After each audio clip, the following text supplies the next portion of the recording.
Christian nationalism is all the rage. It's what everybody is talking about. But we need to make something very clear. We do not believe in Christian nationalism. No, we believe in Christian intergalacticism. That was good.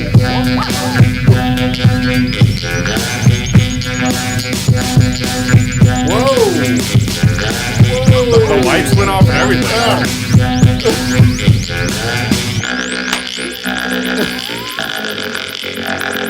Uh-oh.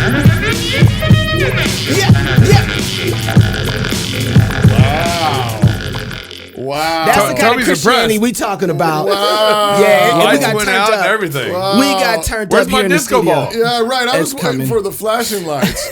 We're on a mission to make magazines great again, and apparently, Like this show. intros great again too. So subscribe to our Fight Laugh Feast magazine. It's a quarterly mini book-like experience packed full of a variety of authors that includes theologically driven cultural commentary, a psalm of the quarter, recipes for feasting, laughter sprinkled throughout the glossy pages, Delicious. and more. Sign up your church. Sign up your grumpy uncle. Yeah, why Sign not? up Oh. the Pope.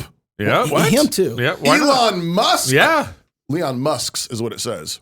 His Elon cousin. Musk's also. That's He has his multiple cousin. kids. And Russell Moore. Ooh.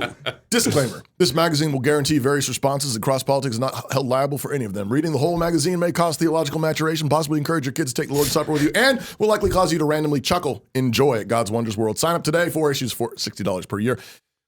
Go to fightlaughfeast.com right now. Sign up. That's hilarious. That was very good, Toby. I think was that your That first was read? really good. That was his first read. He glanced at it a little bit. All right, Christian nationalism is trending. It was trending on Twitter. Rachel Maddow did a show on it, did a 9-minute take on the historical Really? background of Christian But nationalism. she would know. She's Trevor got Noah. a degree. I trust everything Rachel Maddow Yeah, says. well. Yeah, don't even get me started. Dude, You still have that thing up yeah, there. isn't that awesome? Wow. And Intergalactic. so you find out that and Intergalactic. everybody is talking about it. And so I was like, you know what? Yeah. It's not just they're talking about it; they're also taking the bait. We talked about this on the after show, the backstage. Yeah. I didn't really like the term, so like we need a better term. Yeah. And I thought Christian intergalacticism is a better term. It's better than Christian That's- even internationalism. even better than that. But Okay. here's one thing that we need to remember is that when the left uses a term like Christian nationalism, what they're trying to do is they already have it pre-politically loaded. They're trying to Right. frame the debate for And you. so what we Yeah. tend to do is we take the bait and we say, yeah, that's what we are. But they already defined it. And so we spend all of our time working to redefine something that they've defined, and we're busy spinning our wheels while they're taking over. And so I remembered that when we had our rally last year, we had South Nate Dakota. Wilson who Yeah. talked about that Christians and particularly conservatives tend to always take the bait and that we shouldn't be taking the bait. We adopt the insults as our brand, and we should not. Even worse than that, we adopt the insults like combat ribbons, like we just got a prize because we hate them and they called us something awful. So that's me. But the worst thing is we frequently adopt the behaviors. So toxic masculinity, anybody? Okay, let's behave in as toxic a way as possible. They said I'm toxically masculine, so I'm going to be toxic. Like, that's not the move. That is not the correct move. Like, you can laugh, microaggressions, mansplaining. You know what? Mansplaining is obnoxious. But most of what gets called mansplaining is also obnoxious. Like, it's just a weird microaggression fight. It's stupid. Don't adopt it. Don't take the accusation and make it your brand. Live above it. Men are pigs? Well, I'm going to be the biggest, loudest pig there is. Like, that's, again, our impulse. You watch families adjust how behavior happens based on accusation over time. So patriarchy. Here's this caricature we've drawn for what that looks like. And instead of trying to actually study scripture and imitate God and learn our lessons there, we adopt the slander and we imitate the accusation and the caricature really, really quickly. I think right now, particularly who's at threat for this are white guys. They're at threat for this almost in the same way that black culture is. And I think they've already taken the bait. Yeah. But Doug wrote a great article on this called Straight from the Pit. And I just want to read a little bit of this. It says, when young white straight men are continually harangued for their whiteness and their straightness and their manness, and are constantly told that they are a cancer to the cosmos and that the world would be a better place if they just put their heads in a bucket and stuck it down a collective hole somewhere. Well, certain things tend to follow. And what he says it tends to follow is that because they're told, because they don't see that it's a trap, they react in the other direction. And they're told that their whiteness is a cancerous disease. They react into this, their reaction is into this just a silly idea that whiteness is somehow a virtue, but it's not. And this is very important. When you look at black culture, Doug didn't say this part in the article, but I think you can see what this looks like when you look at what black culture has gone through and where they're at now. You had blackface. You had the mocking of black people. You had they weren't intelligent. You had them put down constantly in society. And what they end up doing, instead of looking and saying our virtue comes from God and pointing to Christ, what they end up doing was saying our virtue comes from the things that they're mocking.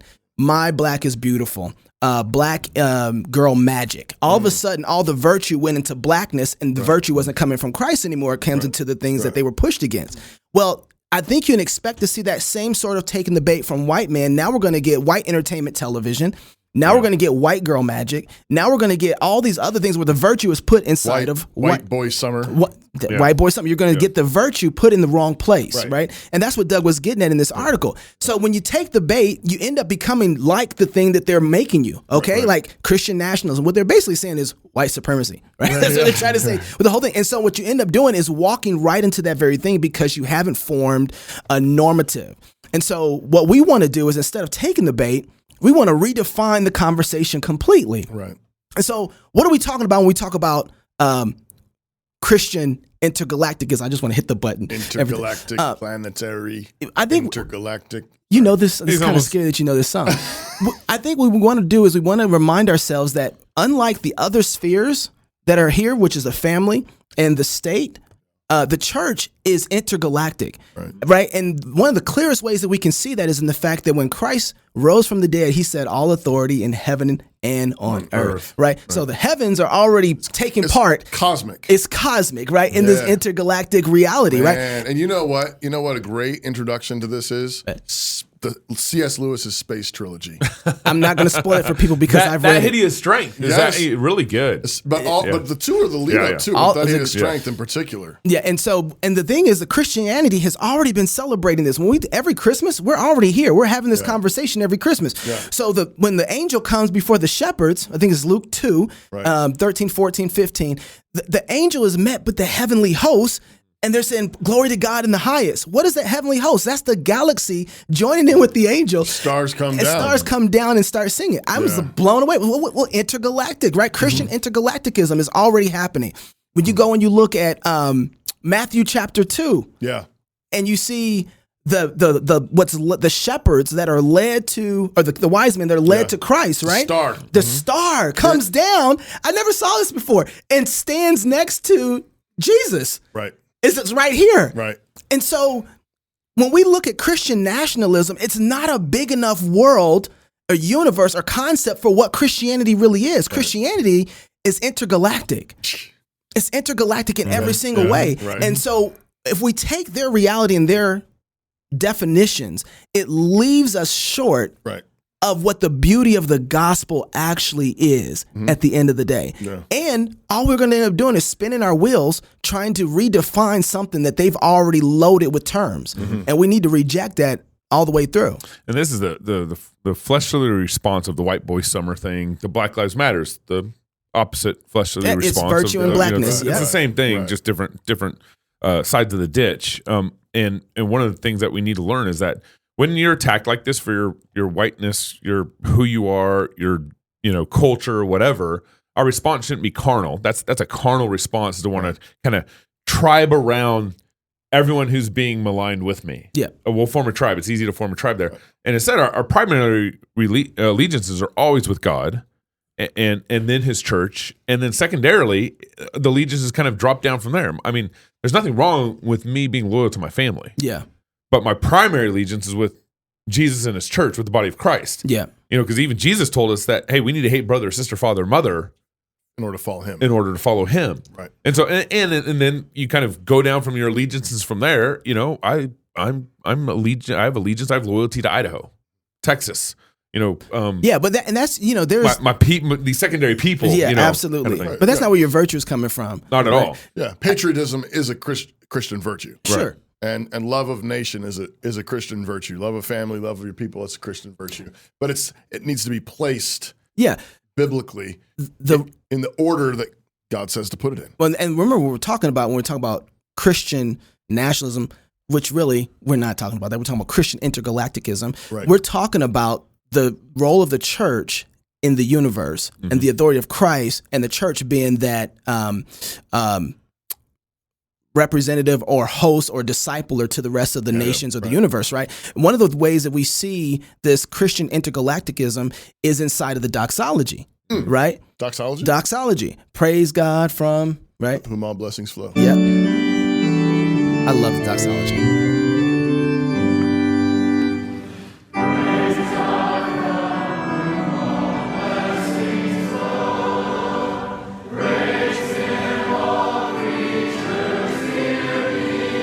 All creatures. Yeah. Praise him above. Who? The heavenly host. The heavenly host. Every Sunday when we sing that, we're talking about Christian intergalacticism. All creatures. All creatures and the heavenly host. Yeah. That is our domain, right? That is what it is. That is the Christian domain, right? The heavenly host, the universe, Christian intergalacticism. That's what it is. And when we had Rod Martin out at the conference, the first Fight, Laugh, Feast conference, even though Christian nationalism wasn't trending at the time, he still understood the assignment better than most people. Fill the earth and subdue it. Notice that isn't a capital E. It is a decapitalized E because it means wherever your feet shall trod. And I'm telling you, God created a really big universe, and you're supposed to fill it all and subdue it. So get to work. I want to build the first Baptist church on Mars. That's what actually, the first church, period. It will be Baptist.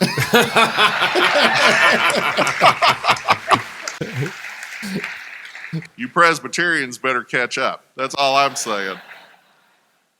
If you ever wondered if Baptists were welcomed at the Fight, Laugh, Feast conference, Yeah. come on, I man. know. Hey, we don't mind a Yeah, Baptist great church time. on Mars. Yeah. See, he understood the assignment, Christian intergalacticism, right? He First church on Mars. If it's Baptist, it's okay. It wouldn't be the first time that we've converted Baptist to Presbyterian. It's fine. No. We've done it You before. let them build the building. I mean, the problem why the Baptists will be first because Presbyterians got to have a committee to vote to be able to. Well, that's right. We're a little slower in our Yeah. processes. I just want everybody to know that we will have T-shirts eventually that say Christian intergalacticism on it. So get ready for It's those. coming. Those are It's coming too. I'm excited about that. The mission of Armored Republic is to honor Christ by equipping free men with tools of liberty necessary to preserve God-given rights. In the Armored Republic, there's no king but Christ. We're free craftsmen. Body armor is a tool of liberty. We create tools of liberty. Free men must remain ever vigilant against tyranny wherever it appears. God has given us the tools of liberty needed to defend the rights he bestowed to us. Armored Republic is honored to offer you those tools. Visit them at 500armor.com. Don't they have a lawsuit right now that they filed against New York?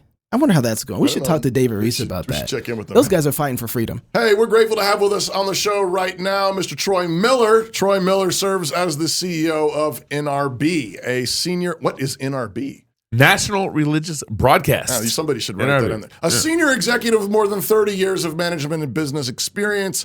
Troy served for 6 years with Coral Ridge Ministries. 3 of those as the executive vice president and chief operating officer. So watch out, Gabe. James Kennedy. Focusing on strategic direction and planning, previously Troy spent 10 years with Gateway, leading a number of business startups, including Gateway's expansion into Europe and Asia, new manufacturing facilities, and global information technology application strategy.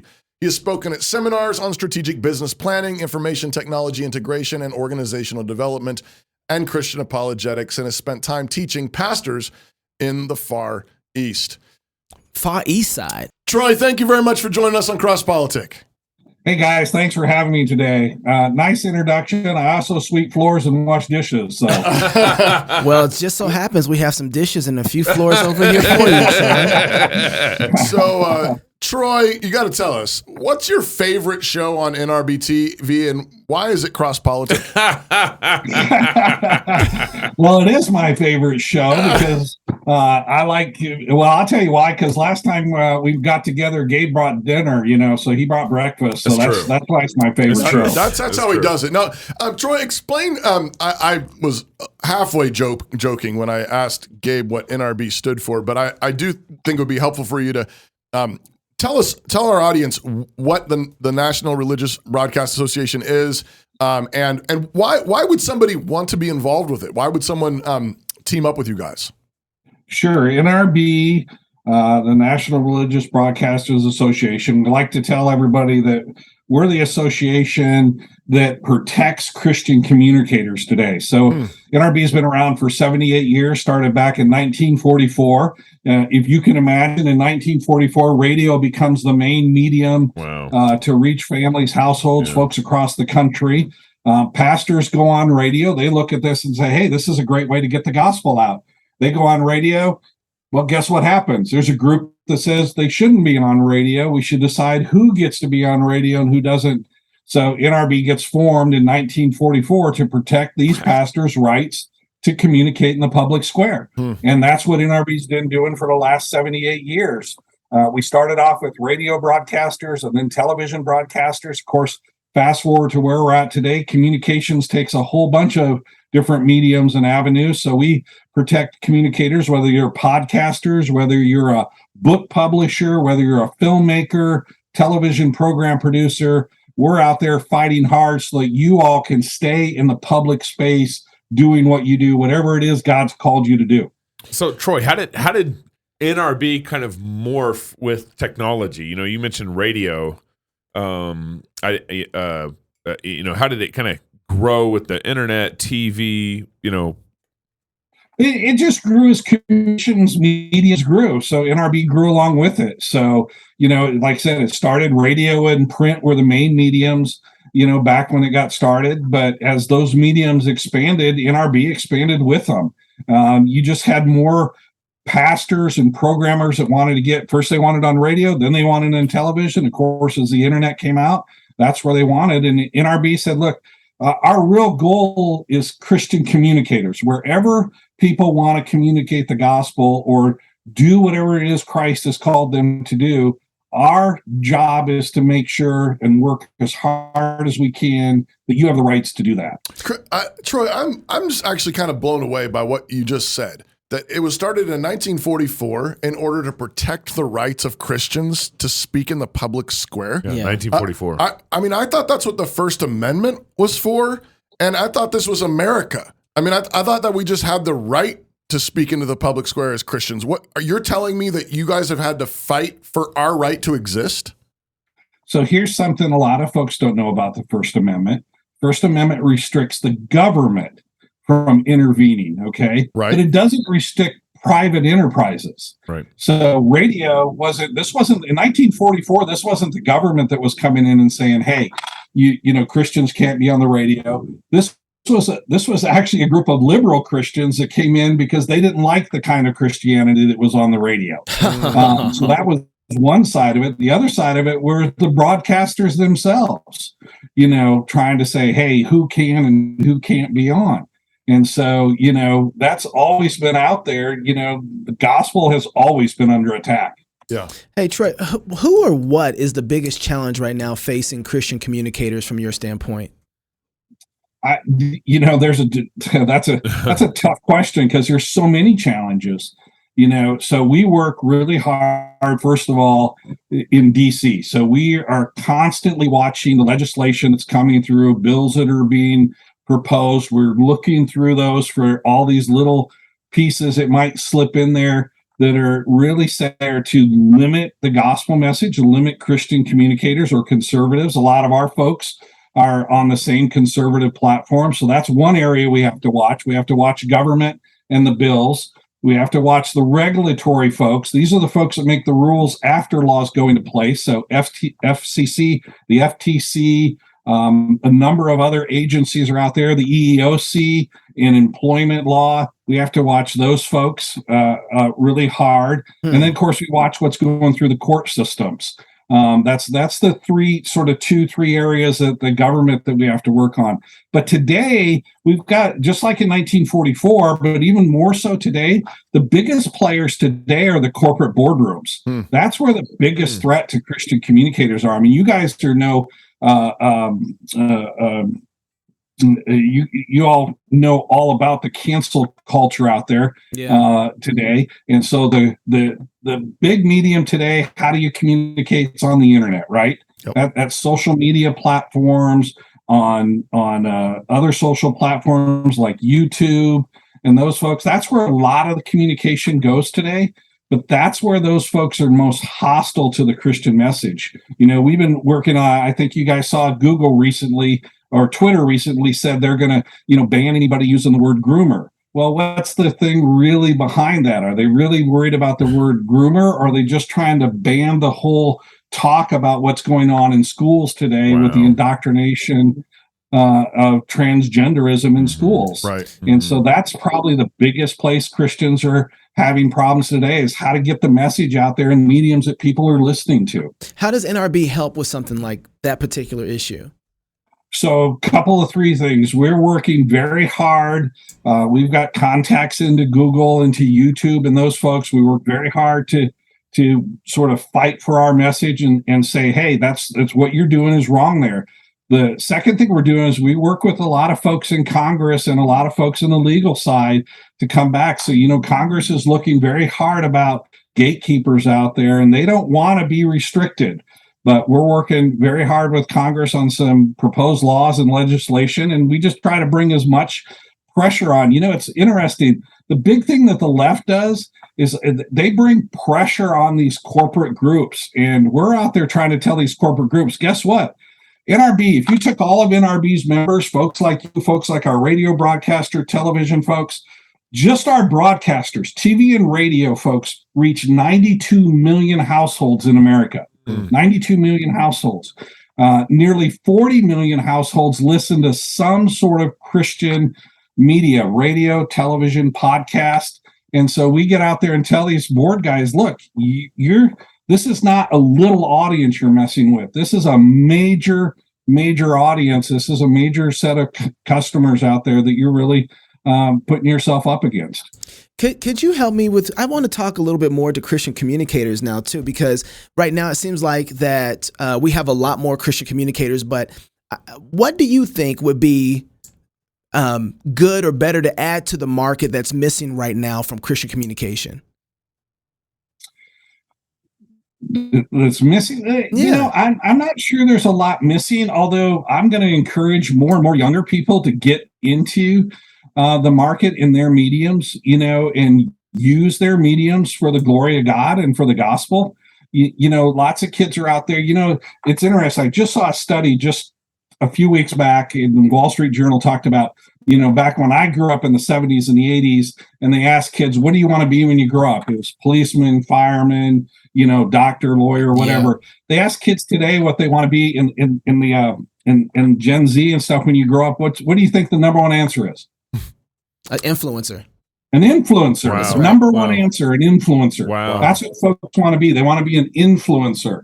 And that tells you, first of all, a lot about the culture.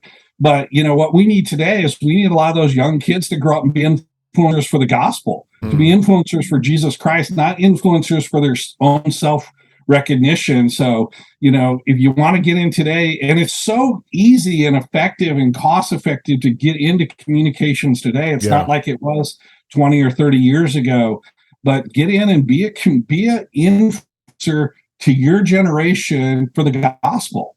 So, Troy, I've been we've been functioning. Cross Politics been around since 2016. The market's already changed since we've gotten into this, which is incredible. We're on NRB TV. We're on social media, and then we're on podcasts. So we're kind of trying to use all the mediums available. Troy, we do a daily now. Just thought I'd throw that out there. Sorry, Gabe. What were you saying? Just drop that in there. Yeah. How do you see, especially like traditional cable TV? To me, it seems like there's going to be this shift to, smart TV, and it's still going to have a lot of the same content, but there's cable TV is harder to get on. It's more restrictive, and it's kind of it's its own pipeline. It doesn't have the freedom, let's say, that internet TV might have. How are you viewing that whole conversation there? That's an interesting question, because I just returned from Orlando, Florida, from what was called the Independent Show. And this is the independent cable operator. So these are mom and pops that own small systems all across the country. Yeah. There's 700 members of what's called NCTC. This is the Association for Rural Small Cable Folks. And they're advocating on behalf of Christian communicators, Christian television programs and channels and stuff, and talking to them.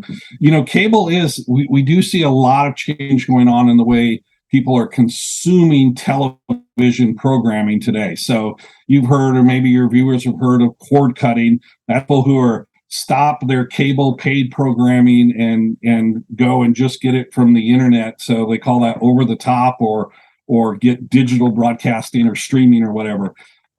But you got to remember, sort of, everybody's been saying since about 1950s, when television came in, that radio was dead. And then satellite came in, and satellite was going to kill radio and TV. Yeah. So there gets to be a point where we'll see a plateau, and users will always have a place for linear television. That's television that we normally think of. And so people will be watching that. But it'll be augmented, and a lot of our folks are getting into streaming TV. So they have their over-the-air broadcast, plus they have their streaming TV, plus they have their over-the-top channels that are on these various systems. Now, what we're working hard on is to make sure those systems carry, religious programming, religious broadcasters, and so that's something. So all these folks, and that's a big piece of work that we do as well. We help educate folks on new technologies, technology trends, where things are going, how people are consuming. The under 40s consume more video on demand than they do live television. So all of that's out there, and Christians just need to be in all of it.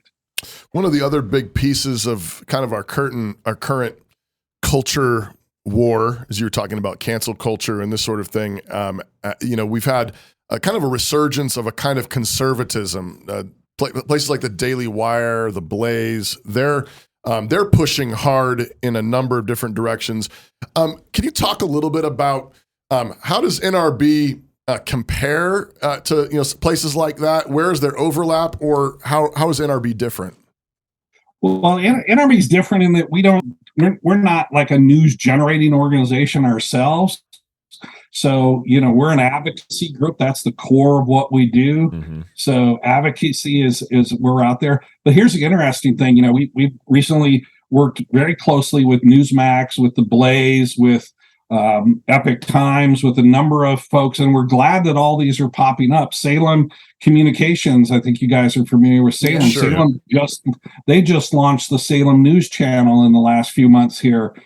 Same thing. This is a television news channel to get into more conservative news. And again, our thing is to come alongside them, help them with advice, technology, those sort of things, and then work hard to see that they can get in as many places as possible. But you're right, there is this resurgence of conservatism, particularly what I'd say Christian conservatism, because we see on the other side there's this. It's like all the restraints have been taken off. Right. When I first came into Christianity in the 80s and then through the 90s, and when I worked for D. James Kennedy in the early 2000s, there was kind of a line that the left didn't cross. Right. There's no lines anymore. Right.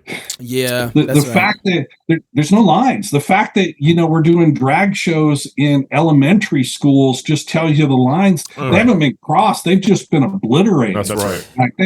I think that's helped wake people up. The pandemic also helped wake people up. That's right. We worked with the Justice Department during the pandemic to help churches who were getting shut down in states to say, hold on, the free exercise and freedom of assembly here This is the government actually overstepping their bounds. And the Attorney General, Barr, as you know, wrote several letters to state attorney generals saying, hey, you crossed a line here. And so those are the kinds of things that we work on. Hey, Troy, can you stay around for 10 more minutes and talk backstage? I got a bunch of questions for you, man. You're going to love it. Absolutely. Anything for you guys. Anything? Hey, so you heard it here live on Cross Politics. We're going backstage. We're going to be backstage with Troy Miller. If you want to join us, sign up, become a club member. If you're single, get married. If you're married, have you some kids. If you have kids, go baptize them. Until tomorrow, love God with all your heart, soul, mind, and strength. Love your neighbor as yourself. Go fight, laugh, and feast. This is Cross Politics. Christian Intergalacticism. I thought you were going to play that at the end. Home. It's where you build your legacy, where traditions are started, seeds are planted, meals are shared, and stories are told. We are Chris and Natalie Carpenter, owners of Story Real Estate, and our team of top agents helps people find homes in Moscow, Idaho, and around the country. Have you thought about a move? Contact us to get connected with a top agent who shares your values and puts your family first. Or reach out to us about our Moscow relocation guide. Wherever you're looking to go, we can help you find home. Call us at Story Real Estate or visit us at storyrealestate.com and start building your legacy. The season of Augustine and the season of Cassiodorus were very different moments in a crucial transformation that occurred in the history of the Western liberal arts. All right, so just stay like this. How am I doing here? So, yeah, you don't like this, huh?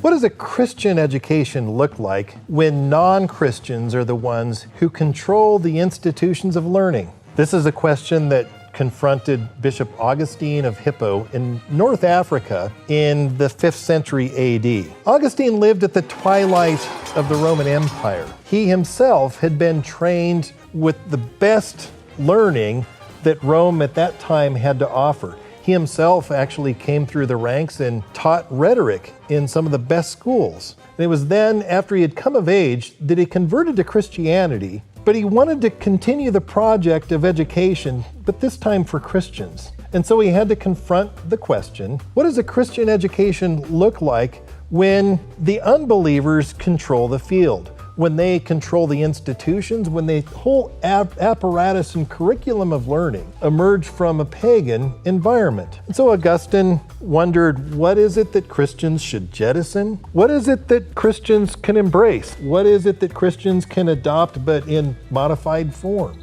These are the questions that Augustine confronted when he sought to educate Christians in an environment when unbelievers dominated the field.